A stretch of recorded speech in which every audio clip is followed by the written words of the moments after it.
2 p.m., July 1944. West of St. Lo, the 3rd U.S. Armored Division advances along the road, Shermans and half-tracks crawling. U.S. maps claim German armor is broken, Panthers burned out in ditches. But at the far end of the village, a lone Panther crouches at a 20-degree angle against a farmhouse wall. Its hull sloped and nearly invulnerable. When the first Sherman rolls into view, Barkman fires. The American shell ricochets off German armor, while his 75mm round ignites the Sherman's ammunition. As the tank erupts and its crew perishes, the Panther swings to engage the next targets while other Shermans veer down side streets, desperate to flank the nightmare of every tanker. It was only start of the battle. Ernst Barkman, a 24-year-old tank commander of the 2nd SS Panzer Regiment, Das Reich, became one of the most feared names in Normandy.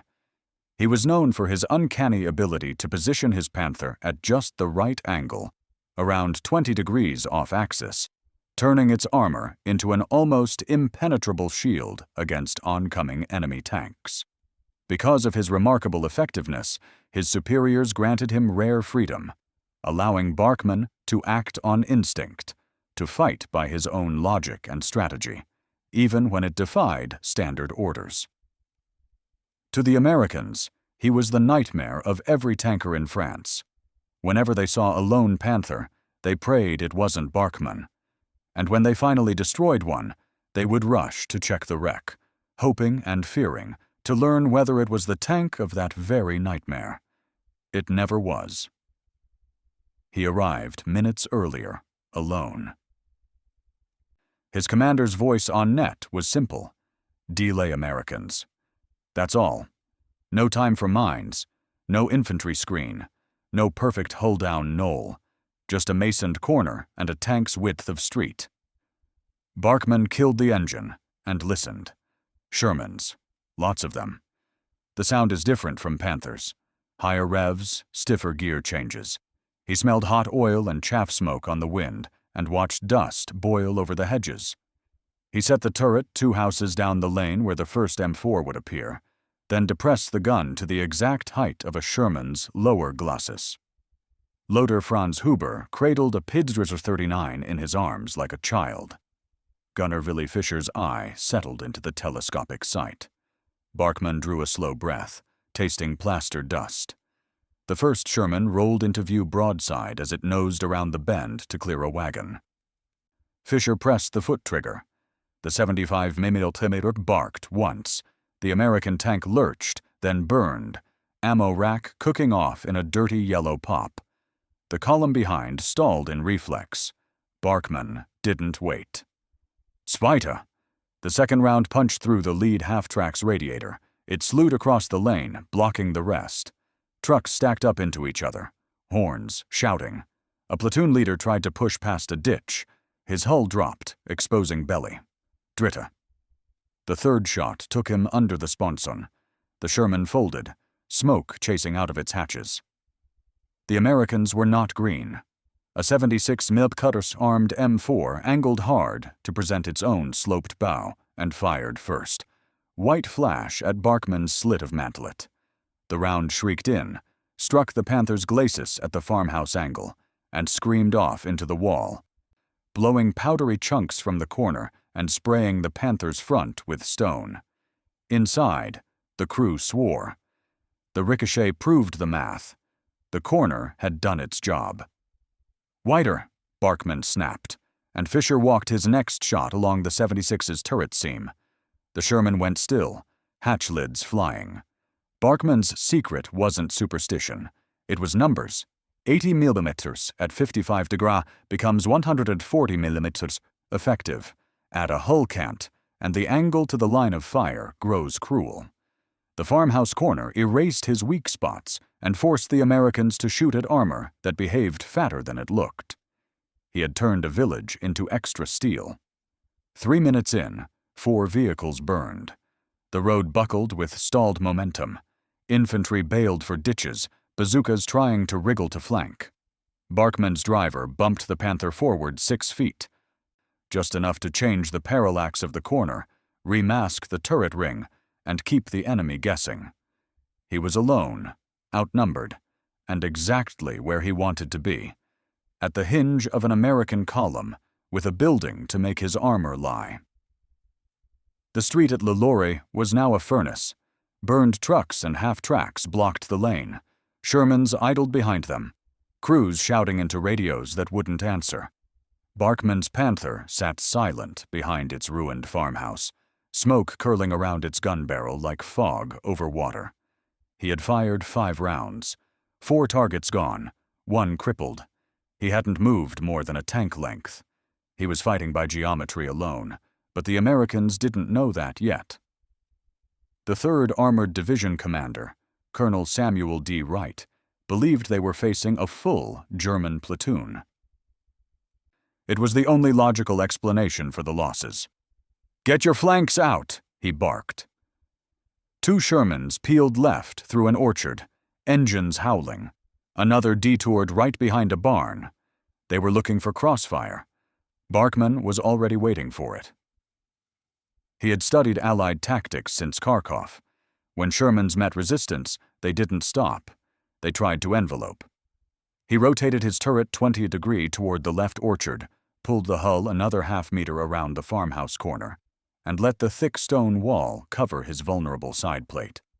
The sloped nose now looked almost perpendicular to the American left, meaning any incoming shell had to cross both angles before reaching steel.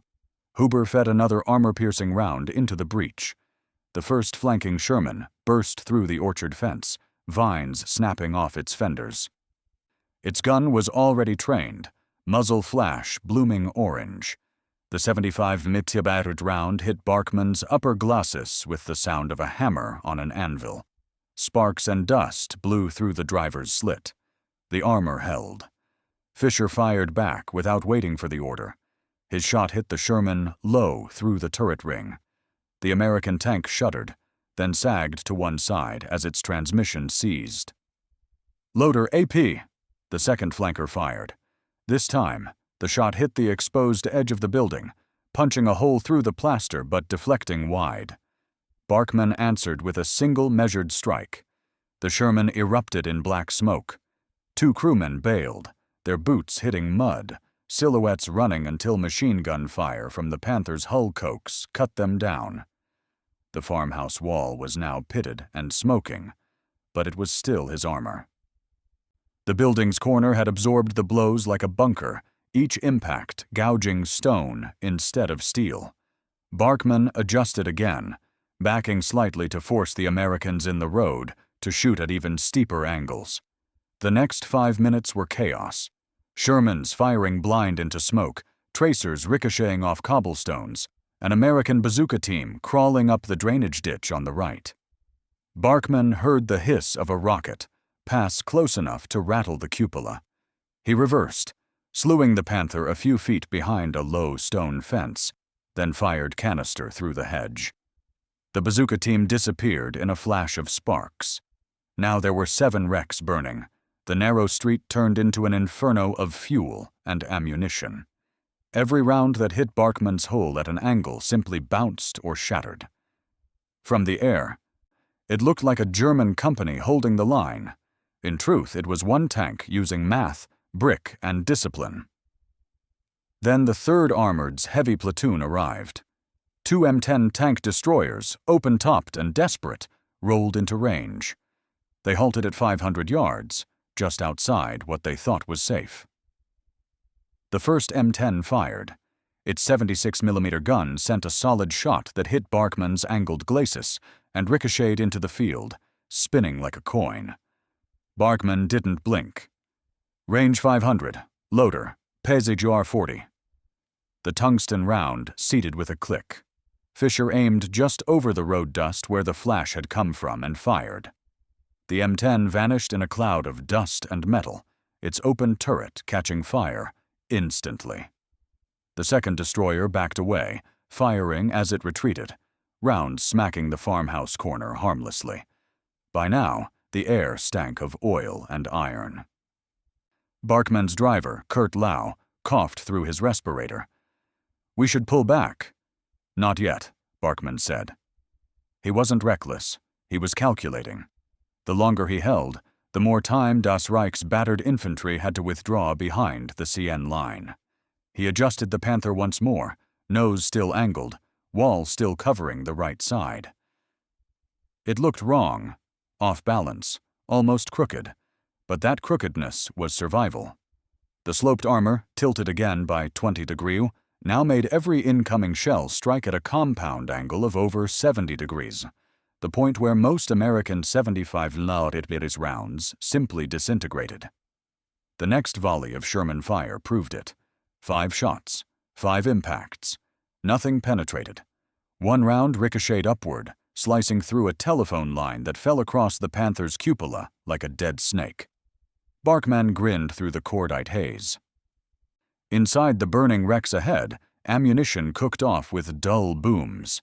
The road was blocked by a tangle of ruined machines, black smoke rolling down like storm clouds. Barkman finally gave the order. Zurück, langsam. Reverse, slow. The Panther crept backward behind the farmhouse, its engine whining in protest. In his mirror, the German ace watched the flames dance in the narrow road. 11 armored silhouettes lay gutted, each one a lesson in the cost of charging a gun you don't understand. The Americans would later report that they had encountered a concealed Panther company supported by AT guns. The reality was far simpler and far more terrifying.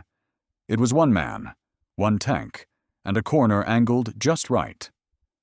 By nightfall, the road to Lilloire was a corridor of smoke. The sky glowed orange where gasoline burned, and every gust of wind carried the sour tang of melted rubber. The 3rd Armored had pulled back half a mile to regroup.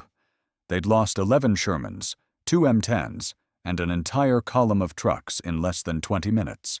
The cause remained uncertain.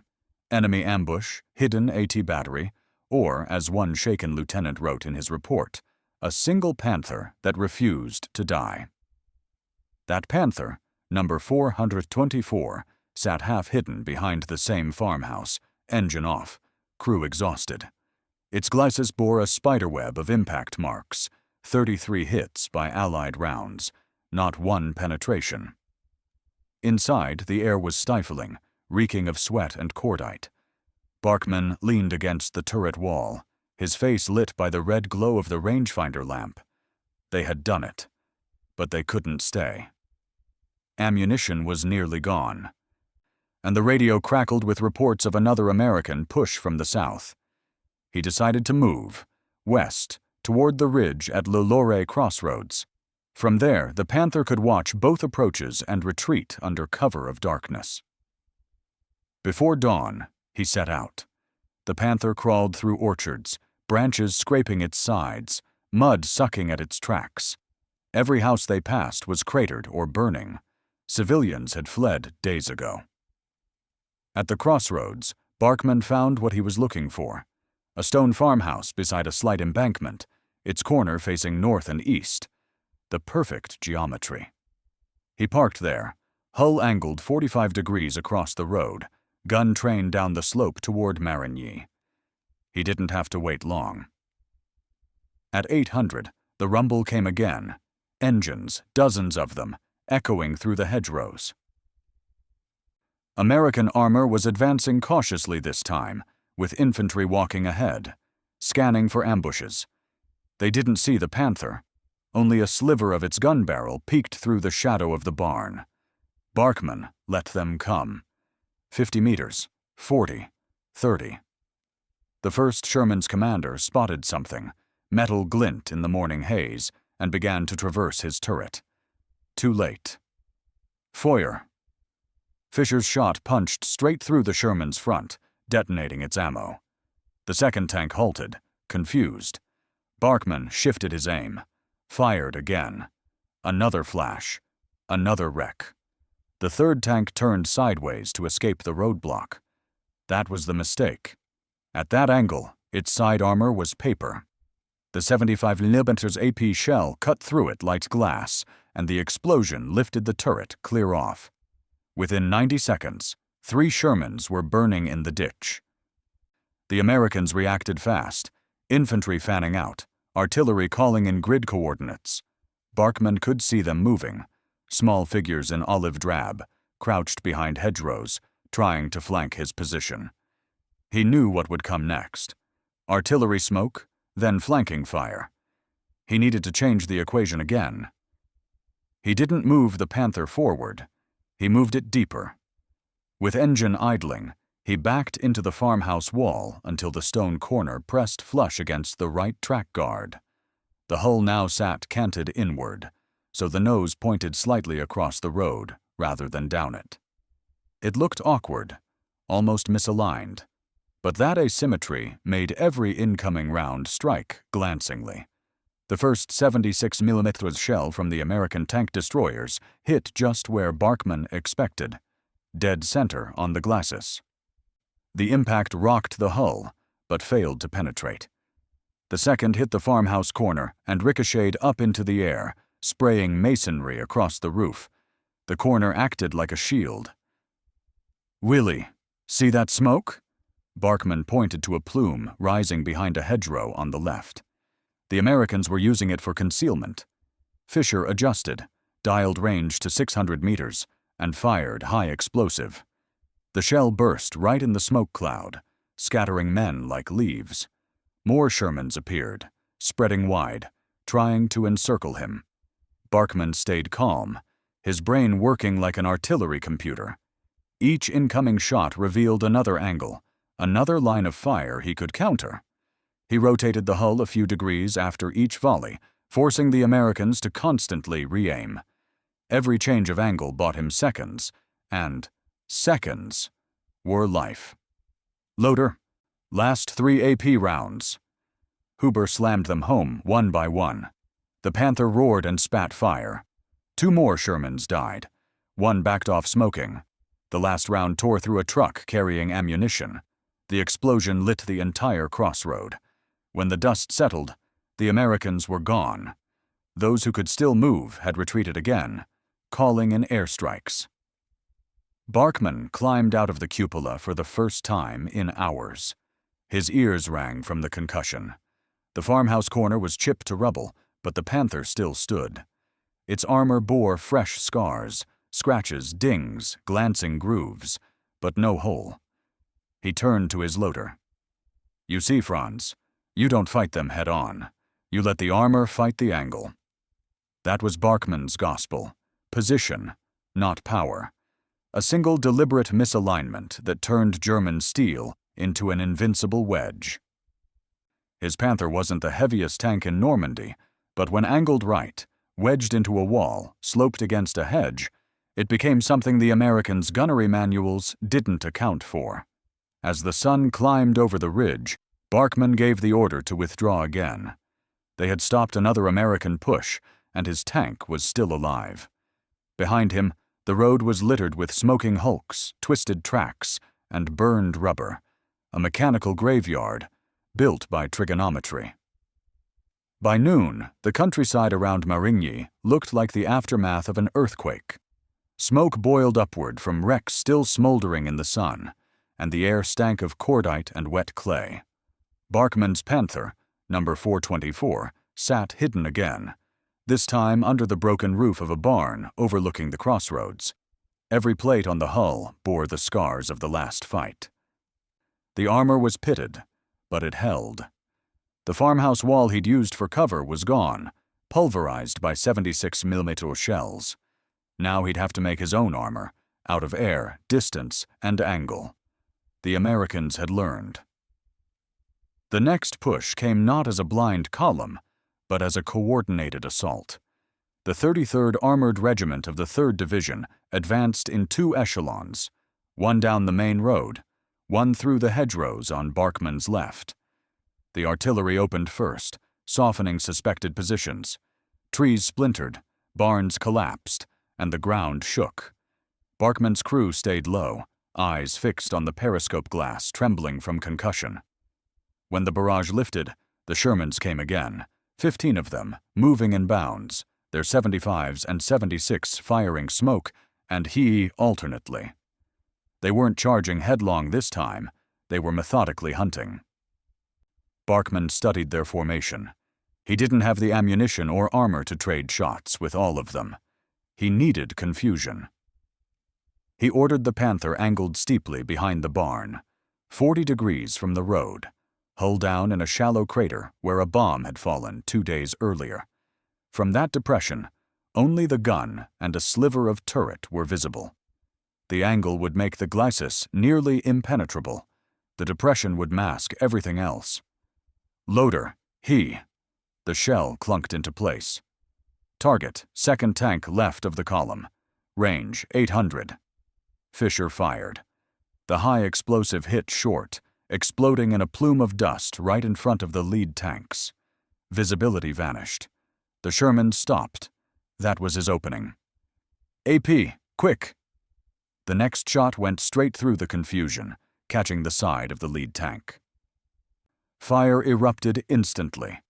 Barkman shifted 10 degrees, fired again, hitting a half-track that tried to pass the burning wreck. 2 explosions in 30 seconds. The Americans responded fast, firing blind into the barn. Shells crashed into beams, showering the crew in splinters. The structure groaned. Barkman ordered the driver to reverse 3 meters, just enough for the falling debris to mask their withdrawal. The Panther's camouflage net draped over the barrel, now caked in dirt and ash, made it look like part of the rubble. Through the haze, the Americans saw only a burning farmstead and assumed the Panther was dead. They advanced again, closing the range. Barkman waited until the first Sherman cleared the smoke. Feuer! The 75mm cracked once more, striking at less than 300 meters. The Sherman split open at the turret ring, crew spilling out in panic. The column scattered, firing wildly. Rounds struck the sloped barn debris and skipped off, whining into the sky. For 10 minutes, the Panther fought alone against an entire regiment's vanguard. The barn caught fire. The air was an oven. Yet every shot that struck its hull hit at an angle so extreme it glanced off.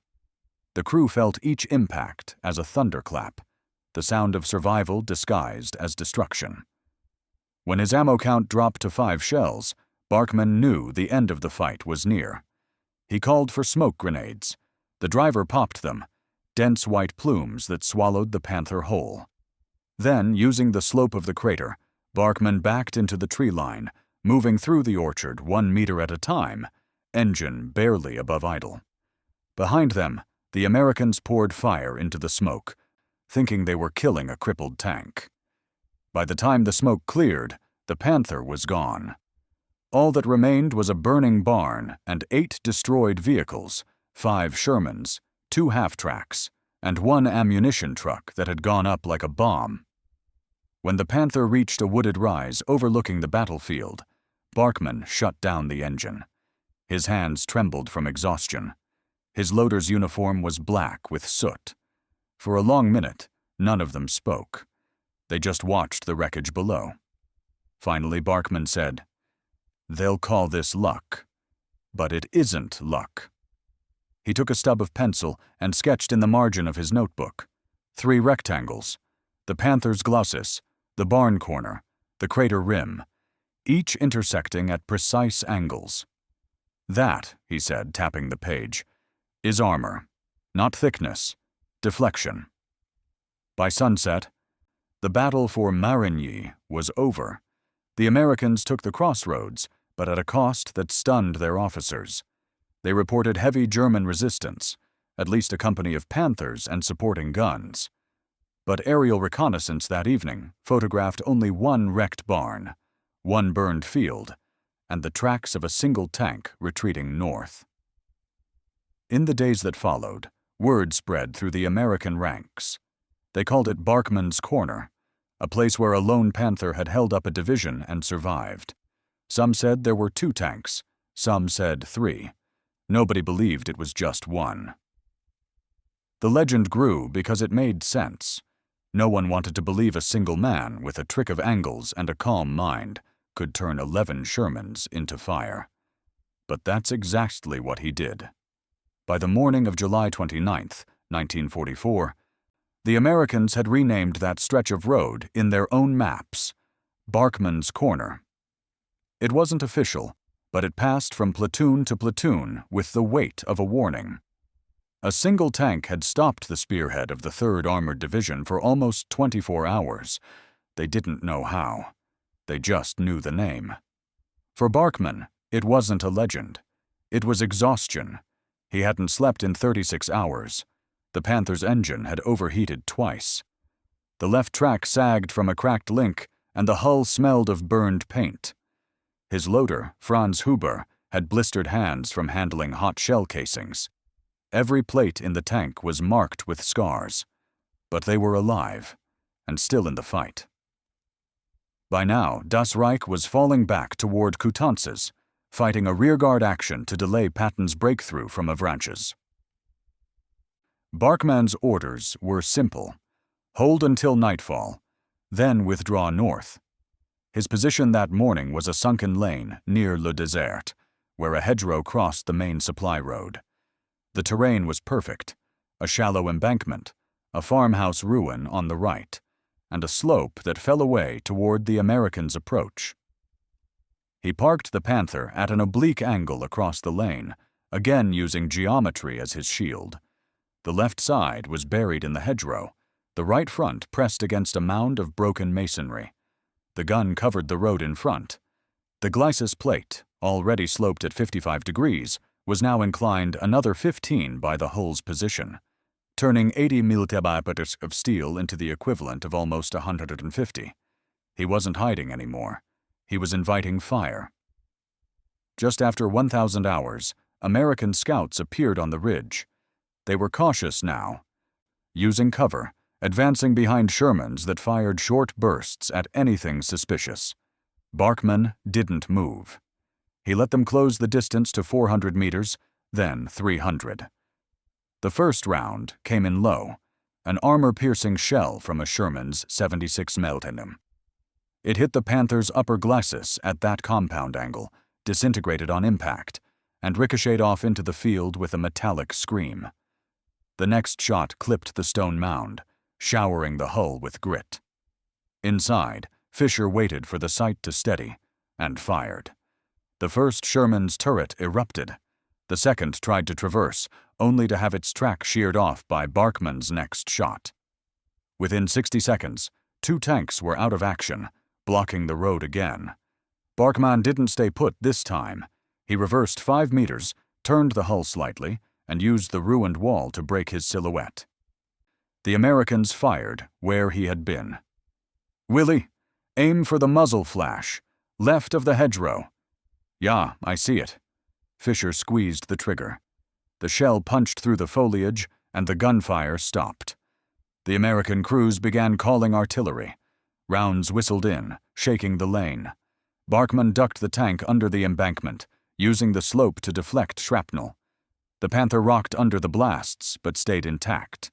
He waited for the barrage to lift, then crawled forward again through the smoke. A Sherman appeared through the haze, so close Barkman could see the white star on its hull. Fisher fired point blank. The shell tore through the front armor and blew the turret hatch open like a lid. Huber laughed in disbelief. "Elf," he said. 11. Barkman didn't reply. He was already checking the flank.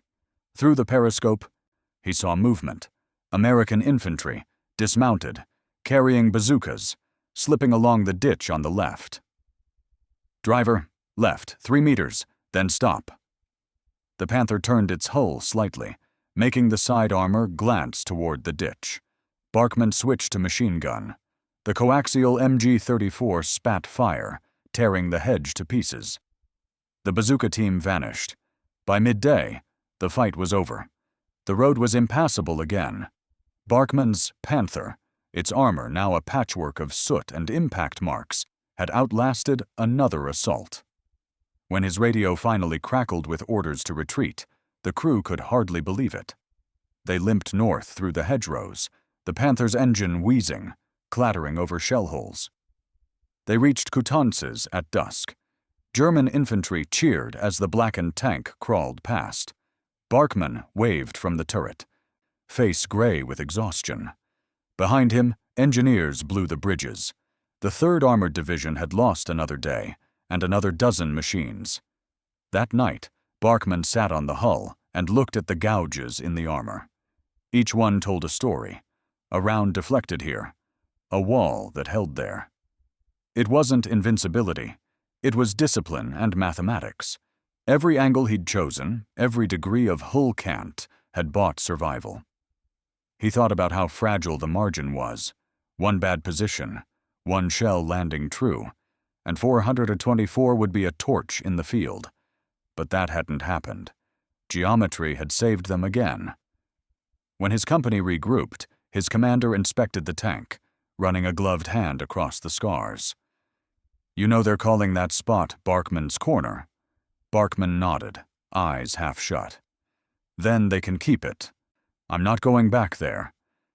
He'd fought 3 battles in 36 hours, destroyed 11 Shermans, and lived. The secret wasn't luck, and it wasn't armor. It was the art of turning weakness into deflection. In a world of brute force, Barkman had won by angles.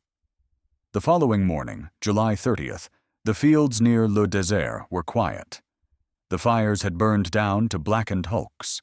Somewhere among them, the twisted remains of Sherman tanks lay half buried in the mud, their guns pointing at nothing. The American engineers were clearing the road, shoveling the wrecks of a dozen vehicles into the ditches so supply convoys could pass again. They worked in silence, glancing often at the hedgerows, as if afraid that single Panther might still be out there, waiting. But it was gone.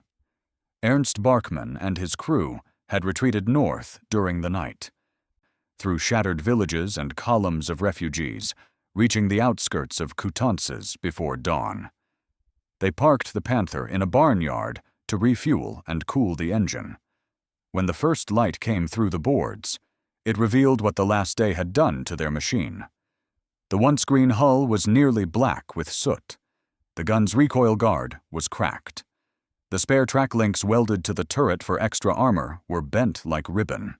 The side skirts hung in tatters. The crew had fired every armor-piercing round they carried, 79 shells, and had only machine gun ammunition left. But the Panther still ran. Barkman climbed down and stood beside the hull, running his fingers over the impact scars. Each mark represented a shot that hadn't gone through, a moment when an angle had saved his life.